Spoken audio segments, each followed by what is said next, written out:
Hello everyone, and in today's video we will be talking about three-point turn. And welcome back to my channel.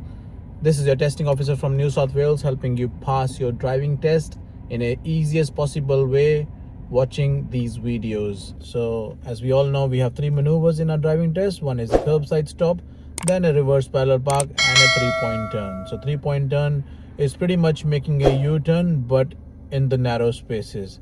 So places where you can't just make a traditional U-turn like this, they want you to make it in it this way.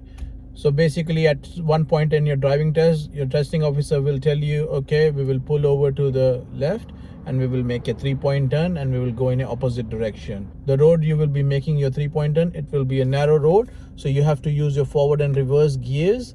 So first of all, you will move your car to the right, then reverse back, and then move back in the opposite direction.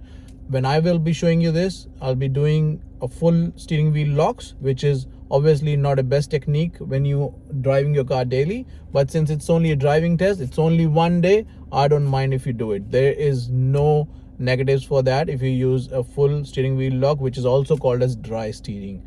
So I'm going to be explaining the easiest way possible to do a three-point turn, so please do watch this video until the end. When examiner will say we'll do a three-point turn, we'll turn on our left indicator to pull over to the left, then indicate right for at least 5 seconds. Turn your steering wheel all the way to the right and look over your right shoulder. Before you move to the right, go as far as the other side of the road. Don't hit or mount the curb. Now put your car in reverse. Look left, right and back. Now you can look into a camera while reversing as well. Stop just before gutter. Now put back in drive, look left and right, and then turn your steering wheel to the right and just go forward in the opposite direction. Here's another example, but in this one I'm doing a 5-point turn. If your car is too big to make a 3-point turn, you can also do a 5-point turn.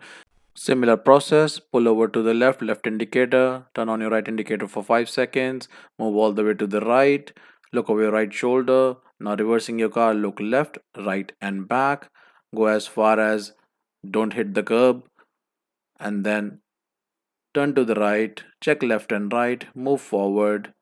Now reverse back again, look left, right and back again. Now move forward again, check left and right, and then you can go in the opposite direction.